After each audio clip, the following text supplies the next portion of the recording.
Howdy ho, we got reinforcements for the Age of Darkness.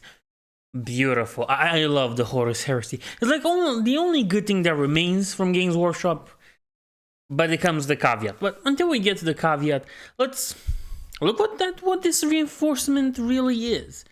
Okay, I wonder what is reinforcement, huh? We got some book, good enough. Demon Prince program here, nice. And here's what the reinforcement really is. A bunch of the new Mark III Space Marines. I love this model. Dero, if I'm not mistaken, Dreadnought. And your regular tank. I think that's an old version of the Rhino or something. Doesn't matter. As you can see, this is pretty nice, okay? This is what I would really consider a proper reinforcement unit for the Age of Darkness box. Okay, this is like your next buy after you get the Age of Darkness. You paint it, you save money for a month or two, and then you buy this one, and your army grows beautifully. Like at this point, you might have a whole chapter. It's beautiful. The only thing it's lacking is the Praetors, but at this point, Praetors are so common, you might as well make one from a Primaris. Okay, you just get the Primaris Lieutenant and see he's a Praetor. I know Primaris sucks and all that, but they're useful for one thing, you know? So yeah, it's lacking a Praetor, but it kind of makes sense if you buy this after Age of Darkness, because you already get two of them in that box. Again, this looks marvelous. This is perfect. This is what you really want to be your next buy. As I said, it comes with new models. It's bolstering up your main line. Gives you another Dreadnought, which is an impeccable Dreadnought, by the way, to have. And you get another transport unit for your little dudes. What can I say? This is the perfect reinforcement for a Horus Heresy army. Now this is perfect, but this comes with a few bits and a few little problems. You see, yeah, I was right. It is a Dero, an Anvilus configuration. I mean, it's pretty badass, and you can put Hellfire Plasma on it. Lovely. Do you get this, the Armory of the Sons of Horus? Because I didn't look at them. They don't seem to have axes of any sorts. There's like one with plasma gun, so I think it makes sense. No, I don't think you those are in the picture. Oh yeah, next we get some 40k stuff with this Space Marine, this StarCraft Space Marine. Something that might as well be a joke at this point. The Dark Coil collection. Ooh, looks pretty interesting. Looks pretty nice. And the Fall of Cadia. Angron, the Red Angel. Isn't this already a book called? Oh, okay, it's a special book for that. Warhammer Plus, nobody buys into Warhammer Plus ever. So let's go back to our little dudes here. Come on, this is perfect. You can't ask for more when you look at what's in this battle group, in this box set. Now, by the name of the title, you might be expecting this, but there's something interesting on the Twitter page or X page, just Twitter page anywhere. Somebody asked if these are going to be permanent, and well, Games Workshop responses: this won't be sticking around. When it's gone, it's gone. And here you can see me booing Games Workshop or the Warhammer official page and ratioing them. Now, I'm not one for ratios and stuff like that. I consider it quite trivial, but this one's deserved.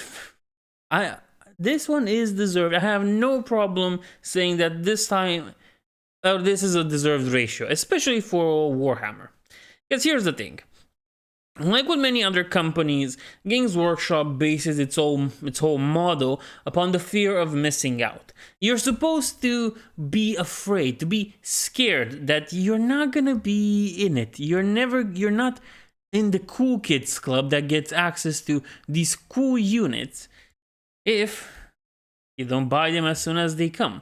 You see, this is a big problem. alongside nuking the Firstborn, but that's a different story. This is a big problem for Games Workshop because it feels exploitative and milking their fans. And it's not milking their fans because what they want to milk is their whales. And God knows when your hobby is as expensive as Warhammer is, there are going to be whales with a bunch of disposable income. And that's the issue for a normal fan. Like, here from my perspective, it's hard to get your hands on stuff. Now, Games Workshop sends packages to Romania, to where I live, through UPS, which either have the combined IQ of a sub 80, the whole company does, or they are lazier than sloths when it comes to delivering items and or even caring about delivering them. I had to be in contact with Games Workshop support for like a few months until I decided, you know what, this package isn't worth it. Just give me my money back. I'll get beer of them or something. Because at the end of the day, it was just not worth it. Now, I can't really buy this from their website because of that specific issue, because I don't want to deal with UPS anymore. But that's a side note. Understand that this fear of missing out is real. Whoever tries to tell you that no, there's no such thing as a fear of missing out, they're not using FOMO for Games Workshop, for Warhammer, they're lying to you. The thing is simple as it can be. They use it because they can, and they want to milk their customer base as much as they can. Because at the end of the day, that's their whole goal. Their whole goal is to make money. Customer loyalty is built, but Games Workshop seems to care very little about that aspect. If they cared more about that aspect, you wouldn't have immense prices for stuff like this, or you wouldn't have boxes that seem pretty good deal, and then they're just come and gone. That's it. I mean, they're bought out and you never see them again. You see, that's the problem. That's a big problem. Using the fear of missing out, using FOMO out there to hook in people is deceptive. It's not really deceptive. I would say it's scummy. In truth, it's a scummy move. And it's one of the reasons why I haven't bought something of theirs in a long time. And even when I try to buy something from them, well, you heard the OPS story. That and also the fact that they've nuked the Firstborn, the troop Space Marines, and I'm not gonna buy Primaris. I know I just gave the option of using a Primaris to make, what do you call it, a Praetor, but everybody has a Primaris at this point, at least one. What I want to say is that them nuking the Firstborns is another reason why I haven't bought anything from them in quite a while. Nevertheless, Games Workshop is Games Workshop, and it will never change, for better or worse. Though we will all wish, I guess, for it to change for the better, and not for the worse. Fortunately, we're not that lucky. Nevertheless, I hope you enjoyed this, and I'll see you in the next one.